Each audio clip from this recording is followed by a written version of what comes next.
K531, ondas médias 1020 kHz, ZYG 852, ondas tropicais 2380 kHz. Na internet educadora.am com som digital, nas redes sociais, no YouTube, em todas as plataformas, sempre ao seu lado. Educadora, a voz do povo. Agora você ouve, vê e segue no rádio, na internet, no celular e no YouTube e faz, junto com a gente, mais um campeão de audiência. A Hora do Trabalhador. Educadora. 5h30, a Hora do Trabalhador. Está no ar a Hora do Trabalhador, o programa diário da USTL, União Sindical dos Trabalhadores de Limeira. Seja bem-vindo. Sejam todos muito bem-vindos ao programa Hora do Trabalhador. Hoje é segunda-feira, dia 27 de março, segunda-feira, dia da alimentação dos trabalhadores nas indústrias de alimentação de Limeira e região, aqui no programa A Hora do Trabalhador. E para isso, está aqui ao meu lado o presidente do Sindicato dos Trabalhadores nas Indústrias da Alimentação e Afins de Limeira e da região, o Arthur Bueno Júnior, a quem eu cumprimento logo de cara. Arthur Júnior. Boa tarde. Boa tarde, André. Boa tarde, os ouvintes. Prazer enorme estar aqui mais uma vez no programa da Hora do Trabalhador, né? Pois é. E hoje a gente vai falar de dois assuntos, não sei qual que eu pego primeiro. A gente precisa falar da sua reunião, vou falar da reunião, porque senão vai passando a reunião dos sindicatos ligados ao STL. Essa reunião ocorreu na quinta-feira, né? Quinta-feira, vamos falar dela primeiro, senão a gente perde a atualidade. Uma reunião entre os sindicatos, que representam trabalhadores, representam a população, e por isso eles foram ao prefeito Mário Botion, no gabinete de reuniões da prefeitura, para falar sobre a questão do fechamento de pontos de distribuição de medicamentos que a prefeitura deverá realizar a partir de 1º de abril.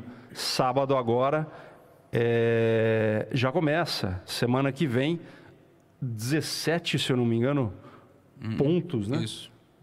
Acho que são 15 que vão ser fechados, vão permanecer 17, já serão fechados a partir da semana que vem. E a ideia do grupo, envolveu cerca de 10 entidades sindicais, era tentar uma última vez, né, Júnior, que o Mário se sensibilizasse para não fechar as farmácias. Realmente, né, André? Primeiro, essa reunião foi... Na verdade, quem pediu essa reunião foi o Mário, né? As entidades sindicais encaminharam um ofício ao prefeito. Já quando foi anunciado o fechamento desses postos de distribuição de medicamentos, né? Nós fizemos um ofício para o prefeito, onde todas as entidades sindicais assinaram, pedindo para que o prefeito revisse, né, essa posição dele e tudo mais, né? Fizemos algumas ponderações dentro do ofício e protocolamos no gabinete do prefeito. E na quinta-feira o Mário pediu a reunião, nós prontamente atendemos, fomos lá conversar com ele e foi mais uma tentativa, né, André? Tentamos aí contra-argumentar com o prefeito, com o secretário de saúde que participou também, o Dr. Gerson, né? Sim. As alegações deles, os argumentos para nós continuam muito fracos, né? Quer dizer, você querer justificar, né, uma falha que provavelmente deva existir mesmo, que a grande questão que eles colocam, que a prefeitura coloca, que o prefeito e o secretário colocam, é que o sistema de distribuição, de armazenamento, os locais de armazenamento, eles são precários, né? E também a distribuição, também ela não tem um controle ideal, né? Podemos até acreditar nisso, né? Mas a grande questão é que estava funcionando até agora, né? E nós entendemos que não é fechando os postos de distribuição de medicamentos que você resolve o problema, né? O Mário foi eleito tem condições realmente de fazer as mudanças, e ele foi eleito para isso, para melhorar a situação, né? E não é fechando os postos, né? Encerrando realmente um serviço que existia que você resolve, né, o problema, né? Foi eleito realmente, olha, se tem falha na questão de distribuição, de armazenamento, ele tem que consertar isso, né? Não é realmente penalizando a população. Mas, enfim, parece que o prefeito tá convicto, né, dessa posição, né? Fala também em uma economia de até 20%, que a prefeitura deve ter. Acreditamos que realmente deva acontecer isso, porque a partir do momento que você dificulta o acesso do cidadão, da população ao medicamento, ele vai buscar outras formas de adquirir isso, né? Seja comprando numa farmácia próxima à casa dele. Ou se adaptando mal e porcamente ao que ou realmente não rolar, pegando o medicamento, né? Também. Isso vai ter um reflexo também Quer dizer, se você tem um problema de saúde e não trata esse problema de saúde, essa situação sua tende a agravar e aí você vai para onde? Vai para o hospital. E aí acaba sufocando mesmo os hospitais, os leitos públicos, né? Sim. Uma alternativa também que ele achou para a zona rural, quer dizer, da onde o camarada ele entrega a receita num dia e volta no outro dia buscar o medicamento. A doença não espera, né, André? Não existe isso, né? Olha, fica aí um dia sem medicamento, quem sabe você sobrevive e amanhã você vem buscar. Então, uma medida que nós dissemos, olha, é preferível não ter tomado essa medida, né? Então, por isso que nós insistimos mais uma vez no sentido de que ele não fechasse, revisse, na verdade, né? O secretário pediu 90 dias para que daqui 90 dias, depois do fechamento, se fizesse, a gente faria uma avaliação da situação. E nós propomos o contrário, né? Olha, ao invés do senhor fechar, secretário, os postos de distribuição, nós fazemos o apelo seguinte: suspenda o fechamento por 90 dias e realize audiências públicas, principalmente nos locais onde o senhor está fechando as farmácias. Vamos chamar ele fala que não é farmácia, mas para ficar mais fácil, nos bairros onde o senhor secretário, onde o senhor prefeito está fechando as farmácias, você faça uma discussão com a população, né? De repente a gente chega à conclusão de que o fechamento não vai causar grande impacto, ou realmente aonde você está fechando 2 ou 3 farmácias, você feche uma e mantém 2 ou uma, né? Então foram alternativas dadas ao prefeito e ao secretário, mas me parece aí que há uma posição fechada já entre eles, né? Tanto o Mário, como o prefeito Mário Botion, quanto o Dr. Gerson, alegaram também pela ausência de farmacêuticos, né, nos 15 locais, nos 15 pontos de distribuição que serão fechados. Mas o raciocínio é o mesmo, né?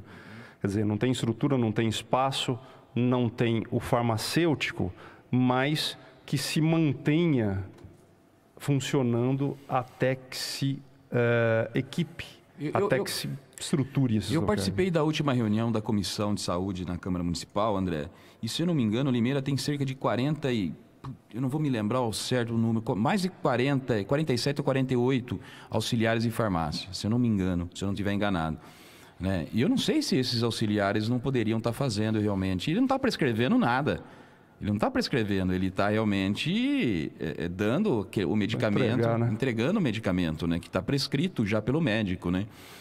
Então, eu não sei, são argumentos que... É claro que foi citado, inclusive, uma norma, uma indicação do SUS para que esse trabalho fosse feito por farmacêuticos. O que a gente quer é manter o que está sendo feito para que não se prejudique a população até que se resolve. Vamos estruturar. Lógico, né? Inclusive ele foi eleito para isso, para melhorar, não para piorar, né, André? A gente tem, num país de tantas reformas, né, que a gente vive falando aí, a reforma disso, a reforma daquilo, né? E na verdade, as reformas, elas têm sido realmente tendo significado de acabar com o que nós temos. E não pode ser dessa forma, né? Sim. A reforma, ela tem que ser para melhorar, para ampliar. Nós entendemos que deve ser ampliado o sistema, não realmente você regredir, né, na questão dos medicamentos. Agora, uma posição nossa, nós vamos continuar o trabalho, nós estamos com a coleta de assinaturas do abaixo assinado aí contra o fechamento das farmácias. Nós já elaboramos o documento onde nós pretendemos tirar aí uma posição dos vereadores, porque para o vereador também está bem cômodo, né? Quer dizer, é uma decisão do prefeito que ela não precisa passar pela Câmara, né, de Vereadores. Então, mas é preciso exigir dos vereadores um posicionamento. Alguns deles já se manifestaram, né? Sim. Mas é necessário um posicionamento mais firme da Câmara Municipal, né? O vereador está lá para defender os interesses da população, os interesses do limeirense, né? E o intuito e a intenção nossa, André, é realmente pegar uma carta compromisso de cada vereador do posicionamento dele. E nós vamos divulgar aqui na rádio, né, os vereadores que são contra também o fechamento da farmácia, e vamos divulgar também aqueles que são a favor do fechamento, que acham que tem que fechar mesmo, né? Então a gente pede aí o apoio da população, principalmente daqueles nos locais aonde vão estar fechando os postos, as farmácias, né? Mas também nos locais aonde não vai fechar, né? Porque acha que não vai mexer com ele, né? Num primeiro momento, não. Né? Também não sei até que ponto não vai influenciar, porque a partir do momento que você fecha uma farmácia num determinado bairro, você acaba sobrecarregando o outro, né? Um vizinho lá que vai continuar com a farmácia aberta. Então é uma bola de neve aí que a gente não sabe. E outra, amanhã não sabemos, né? Quem sabe a posição do prefeito não é centralizar tudo num centro de distribuição só de medicamento, né? E fazer o camarada caminhar. Fico pensando, por exemplo, no Belinhometo, onde 3 pontos serão fechados. 3 pontos. Então, essa é a discussão. Será que é necessário fechar os 3? Né? No Ernesto Quil me parece que é 2, hein? Aquela região toda, o Quil e Degan, parece que vai ficar sem, né? Vai ser tudo... Então, nós estamos falando de bairros onde está aí realmente a população mais carente, mais necessitadas, né? Tem bairros realmente que onde a faixa etária ela é bem alta, não tem realmente. E não adianta falar, o filho vai buscar o medicamento. E a gente sabe como que é, meu caro. A gente vê aí cada coisa aí, lendo jornais, né? Direto a gente tá vendo, é filho agredindo o pai. Então você imagina só como... É coisa de louco, né, André? Então, achar de que realmente alguém vai... o filho vai lá buscar medicamento pro pai e pra mãe, a gente sabe que tem casos que isso não acontece, não, né? Pois é, e a população vai sentir isso a partir da semana que vem. 1º de abril, né? 1º de abril, que é um sábado. A partir de segunda-feira o povo vai sentir de forma mais concreta essa medida. E os sindicatos mantiveram, né, a sua posição crítica. É bom a gente alertar, Júnior, que não foi uma decisão consensual dentro da USTL, são sindicatos... que fazem parte, alguns da USTL e outros sindicatos, como bancários, frentistas de pós de combustíveis, sindicato, não me lembro, outras entidades que não fazem parte. Foi um movimento que saiu da USTL, sim, mas defendendo os trabalhadores e a população. E não podemos deixar de esquecer de elogiar a postura do prefeito também, né? Que apesar de ser uma medida que recebeu críticas, as críticas se mantiveram por parte de todas as entidades que lá estiveram, mas ele chamou a reunião. Ele quis se explicar, mas claro que isso sempre vai haver por parte principalmente dos sindicatos que compõem a USTL, de participar do debate, né? Podemos não... respeitamos a posição do prefeito, não concordamos com ela, né? Isso tem que ficar bem claro. A questão ela não pode ser tratada como uma questão política. Quando a gente fala da questão de saúde, do bem-estar do cidadão, isso não pode pender para o lado político de forma alguma. Para nós, o movimento sindical, seria bem mais fácil esperar depois do dia 1º e vir aqui descer o sarrafo no prefeito, e esse não é o objetivo nosso. O objetivo nosso é esgotar ao máximo aí o canal de diálogo, mas infelizmente nessa questão da farmácia nós não conseguimos aí sucesso. Quando, André, você coloca de que eu entendo que na reunião não participaram todos os sindicatos que compõem a União Sindical, mas eu entendo que isso é uma luta de todos os sindicatos. Sim. Porque senão nós estaríamos sendo aqui realmente... não estaríamos agindo de uma forma correta, assim como nós cobramos das empresas, né? que ela tenha realmente a responsabilidade social com seus trabalhadores e tudo mais, inclusive na questão de medicamentos, né? Quando tem um fornecimento de medicamentos, não é justo agora também, num momento como esse, a gente não cobrar do poder público também a responsabilidade que é dele, né? Claro. Então, e principalmente num momento como esse que nós vivemos, né? Quer dizer, onde nós temos um número grande de desempregados, e a tendência é essa. A partir do momento que você tem um número grande de desempregados, a população acaba indo buscar o serviço na rede pública, seja na questão da saúde, na educação, né? Sim. Então, não tem... E é nessa hora que você tem que ampliar. Tem que ampliar os seus serviços, né? O seu atendimento, né? E eu cito aqui muito, já citei outras vezes, o prefeito de Cordeirópolis. O prefeito de Cordeirópolis mandou para a Câmara, e já foi aprovado lá, um projeto onde ele trata da questão da qualificação do trabalhador desempregado. Quer dizer, o trabalhador vai fazer um curso, né, de aperfeiçoamento, vai trabalhar para o serviço público, na prefeitura, né, e fazer o curso também, e vai receber uma bolsa lá, se não me engano, de R$500, se não me engano. É pouca coisa, mas acaba realmente auxiliando ele nesse momento, né? Então, são algumas medidas criativas que é necessário o gestor público ele ter nesse momento. E aí a grande diferença, André, a pessoa ser um bom gestor, né, na iniciativa privada é uma coisa, né? Se não está dando lucro, se está dando, o país está a condição não está tão boa assim, você vai lá e fecha, demite trabalhador, para de dar um convênio médico, para de dar um benefício. O gestor público não pode fazer isso. Pelo contrário, você tem que ampliar o seu atendimento, porque se as empresas estão demitindo, esses trabalhadores vão cair na rede pública, né? Então, numa hora como essa, você tem que ter, no mínimo, criatividade e buscar alternativas, né? É disso que se espera de um grande gestor público, né? Bom, contra todos os argumentos, se restarem alguns ainda que se possa falar, que fique o apelo, né, para que haja uma audiência pública, uma consulta à população nesse período de 90 dias, que seria um período de análise. E aí o pedido dos sindicatos que a medida seja interrompida nesse período, né? Que se permaneça distribuindo os medicamentos nesses locais. A gente espera que não seja afetado. Afetado vai ser porque se você fecha, de uma maneira ou outra, você vai ter uma camada da população que vai ser afetada, né? E o gozado que eu não entendi, o prefeito e o secretário fizeram festa pelo número de, se não me engano, até quinta-feira tinha 10 mil pessoas feita atualização lá.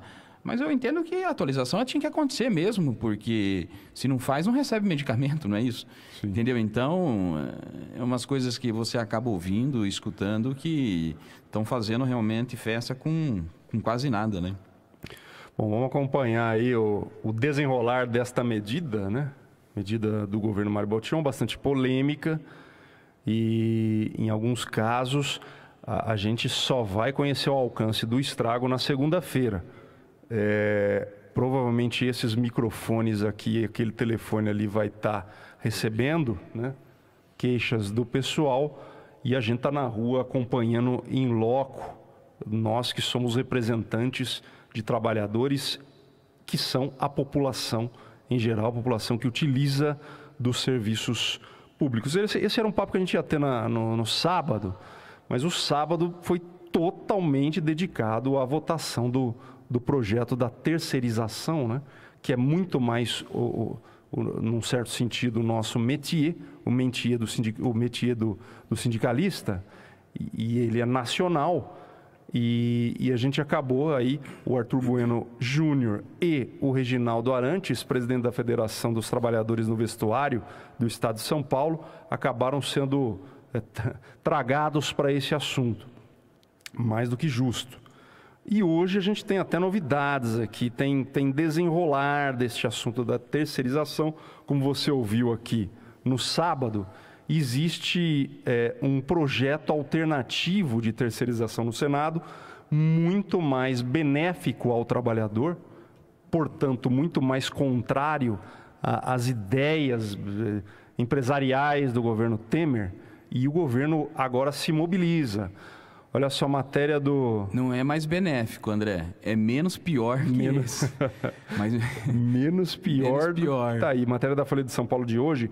Planalto e deputado, que é o deputado Rogério Marinho, a mando do presidente do Senado, Eunício Oliveira, tentam convencer o Senado a não votar o texto alternativo sobre a terceirização. Os caras estão lá no Senado tentando impedir que esse texto saia das gavetas ali, né? Na verdade, o que está acontecendo no nosso país é uma questão muito séria, né, André? No último dia 15, passado, nós realizamos um grande ato aqui na praça, com cerca de 3 mil pessoas, né? Sim. Contra a reforma previdenciária, trabalhista, né? E aí, na outra semana, o governo vem e mete essa da terceirização, né? Quer dizer, um projeto aprovado na calada da noite aí, no apagar das luzes realmente, e passa um projeto desse da terceirização, que é a precarização da mão de obra aqui no nosso país. A verdade é essa, né? E agora se tenta aí buscar alternativas, né? E o mais gozado é o seguinte, né, André? O pessoal cobra tanto a modernização na legislação trabalhista. A legislação trabalhista, ela é ultrapassada e tudo mais, né? Isso aqui alguns dizem. Mas, na verdade, a legislação trabalhista, ela vem sofrendo alterações ao longo dos anos, né? Todo ano você tem uma mudança ou outra dentro da legislação trabalhista, né? E o Congresso e a Câmara dos Deputados aprovam um projeto da terceirização de 1998, né, se eu não me engano, né? Ou seja, quase 20 anos. Esse projeto tem quase 20 anos. E aí eles resolvem, de uma hora para outra, mexer lá no fundo da gaveta e aprovar um projeto desse contra os trabalhadores, né? Sim. Então, esse é o absurdo dos absurdos. E existe um outro projeto sobre a terceirização que está parado no Senado, que é de 2015. Quando eu falo que ele é menos pior... Então, quais são os pontos que ele tem de menos pior que o atual? Por exemplo, a questão de você poder cobrar da empresa que contrata, né? A empresa terceirizada, né? No projeto que foi aprovado, você só pode cobrar... quando se esgotar, e quem conhece a nossa justiça trabalhista sabe quanto ela demora. Estão marcando audiência, André, aqui na Justiça do Trabalho aqui em Limeira para fevereiro do ano que vem. Nossa. Então, a primeira audiência. Hein? Então, olha o absurdo. Quer dizer, você vai poder só executar a empresa que contratou a terceirizada depois de esgotar todas as alternativas. Tem que torcer para não ter problema com a terceirizada. Pois senão... E essa é uma da... Essa não é no projeto que de 2015 já é permitido. Você pode, inclusive, envolver a empresa... Para quem está em casa e não entende essas questões hoje, atualmente, né? Se você tem problema com uma empresa terceirizada, a justiça vai imediatamente na contratante também, porque ela é solidária. A partir desse projeto que foi aprovado, que é o WIN, ela passa a ser subsidiária, né? E esse projeto também que está no Senado, André, a empresa fica obrigada a estender os benefícios do trabalhador dela, do contratado direto, estender também os benefícios para o trabalhador terceirizado. Então, se o trabalhador direto da empresa tem direito ao refeitório, tem um refeitório para fazer sua alimentação, o trabalhador terceirizado também tem direito ao refeitório, assim no transporte e tudo mais. No projeto de lei que foi aprovado, fica facultado às empresas dar para o trabalhador terceirizado o direito de usufruir do refeitório, do transporte. Estou citando esses dois, que é o mais comum, né? Então, são algumas alternativas. Mas também é ruim, André. Nós estávamos trabalhando, inclusive, para que... Na verdade, nós estávamos enrolando esse projeto para que realmente não fosse colocado em pauta para votação, porque a terceirização, em qualquer situação, ela é ruim. Seja essa que foi aprovado agora, esse projeto de 2000... Você diz a terceirização nas atividades fim, né? Na atividade fim. Porque a forma como é hoje, André, o que nós estávamos buscando? A regulamentação disso. O que precisaria fazer? Porque hoje já existe o trabalhador terceirizado, isso é preciso dizer, né? Mas não naquilo realmente que é a atividade principal da empresa. Sim. Então, uma empresa que fabrica chocolate, ela não pode terceirizar a linha de produção dela, a fabricação do chocolate, né? Esta é o ponto central da questão. É o ponto central, essa é a grande questão. Aonde que ela pode, que a gente entende que é possível a terceirização? Por exemplo, a portaria, a área de segurança, a limpeza, o refeitório... Então, jardinagem, manutenção predial, entendeu? Então, eu acho que são setores que são possíveis você fazer a terceirização. Agora precisa regulamentar isso. Nós defendemos a regulamentação disso. Agora, não é abrir na porteira aí que nem abriram, quer dizer, agora você pode terceirizar tudo. Ou seja, só um exemplo, pessoal de casa, o que pode acontecer? Uma escola não ter professor. Quer dizer, existia a escola, né? Mas a escola não tem nenhum professor. Ser tudo terceirizado. Ou você ter uma empresa, né? Vamos pegar aqui uma Ajinomoto e a Ajinomoto não ter funcionário. Quer dizer, o Sazon, quem que vai fazer o Sazon? Aí você pega uma escola dessa, o cara nem conhece o seu filho, aparece do nada, vai dar aula para o seu filho. E especialmente na educação, esse vínculo pessoal, né? Que é um vínculo que se torna pessoal, mas é um vínculo empregatício, é muito importante para a atividade educacional. Isso sem falar, né, André, que há toda uma dificuldade de você realmente fiscalizar as condições de trabalho do trabalhador terceirizado. Porque ele trabalha um período numa empresa, aí depois ele vai para uma outra e assim fica, né? Ele não cria um vínculo direto com aquela empresa, né? E os números comprovam isso, né? De cada 10 acidentes de trabalho que acontecem aqui no nosso país, 8 são de trabalhadores terceirizados. Né? 8 são de trabalhadores terceirizados. Então, por que disso? Porque há uma dificuldade, inclusive, do Ministério do Trabalho, né? Do setor de inspeção das relações do trabalho, fazer a fiscalização, fazer o acompanhamento disso. Né? Hoje, imagina só, hoje ele está aqui, mês que vem ele está num outro estado, pode estar, quem garante que não, né? Então, são situações realmente que, na nosso entendimento, e a gente faz um desafio aqui, inclusive nós fizemos aqui sábado, né? Desafiamos o nosso deputado federal aqui, o Miguel Lombardi, e vim aqui justificar o voto dele, o porquê que ele votou. Com o Miguel eu estou bem tranquilo. O Miguel resolveu o problema do emprego aqui no nosso país. Ele está dizendo que com a aprovação do projeto de terceirização vai ser criado milhões de emprego. Então, eu faço aqui, inclusive, o pessoal ir pedir emprego para o Miguel, né, tendo em vista que ele votou a favor do projeto da terceirização. Isso é preciso dizer, tá certo? E faça um desafio, vem aqui e defenda a terceirização. Aponte para mim só um ponto que esse projeto que foi aprovado, que ele não precariza as relações de trabalho. E as empresas sérias, André, isso é preciso dizer, nós temos conversado com algumas, ela não vai terceirizar, porque ela sabe o quanto ruim que é isso. Inclusive o projeto, isso vai beneficiar as empresas ruins. Eu cito um exemplo aqui, e eu falei sábado, todo esse escândalo que aconteceu, o escândalo da carne aí. O escândalo da carne. Quer dizer, há toda realmente uma fiscalização, todo um acompanhamento pelas empresas, né, principalmente pelas grandes, JBS, BRF, né? E aconteceu o que aconteceu.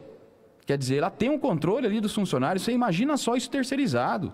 Quer dizer, você pega uma linha de produção, você tem o setor de abate, você tem o setor de desossa, você tem todo o setor de embalagem, e você pode ter uma empresa para cada atividade. Como é que você vai realmente apurar, como é que você vai fiscalizar isso a partir do momento que você poder, né, terceirizar esses setores, né? Então, não tem nenhum ponto dentro desse projeto que foi aprovado, no nosso entendimento, que beneficia o trabalhador, muito pelo contrário. Os empregos que vão ser gerados, não é que vão ser criados novos empregos, né? Na verdade, os trabalhadores que são contratados diretos vão ser demitidos, e aí, lógico, vão ser recontratados por uma empresa terceirizada. Não existe, André, não existe milagre. O que gera emprego é realmente crescimento econômico. É isso que nós precisamos fazer aqui no nosso país e nós não estamos fazendo. O que nós estamos fazendo é mexendo na legislação trabalhista, mexendo na legislação previdenciária, que é onde realmente o trabalhador corre realmente na hora que aperta o calo, né? Ô, Júnior, vamos enfiar um outro assunto final de programa. Estudo do IPEA divulgado hoje aqui, estou olhando ele na Agência Brasil, mas ele foi divulgado em diversos veículos aqui. A mulher trabalha 5,4 anos a mais do que o homem, ao longo de 30 anos de vida laboral, segundo simulação do Instituto de Pesquisa Econômica Aplicado IPEA. Desculpa. Trabalho extra é resultado dos afazeres domésticos. Olha só isso aqui, 5,4 anos a mais. Isso em tempos em que querem unificar a idade mínima de aposentadoria em 65 anos para homens e mulheres. Esse número já foi mais alto, viu, André? E eu acho que... e ele já foi mais alto, ele diminuiu, mas ainda continua, a desigualdade ela é grande. Olha, a desigualdade não é só na questão do tempo de trabalho, né? É a questão salarial também, a mulher ganha menos que o homem, Sim. Isso está comprovado, 30% menos, né? Em algumas atividades até 60%, né? Igual uma pesquisa que a gente acompanhou aí. Então, uma reforma previdenciária, a gente está falando da reforma previdenciária, você queria estabelecer uma idade igualitária de 65 anos para homem, que já é alta, você queria estabelecer essa mesma idade para a mulher, né? É um absurdo. E 49 anos de contribuição. Quer dizer, num país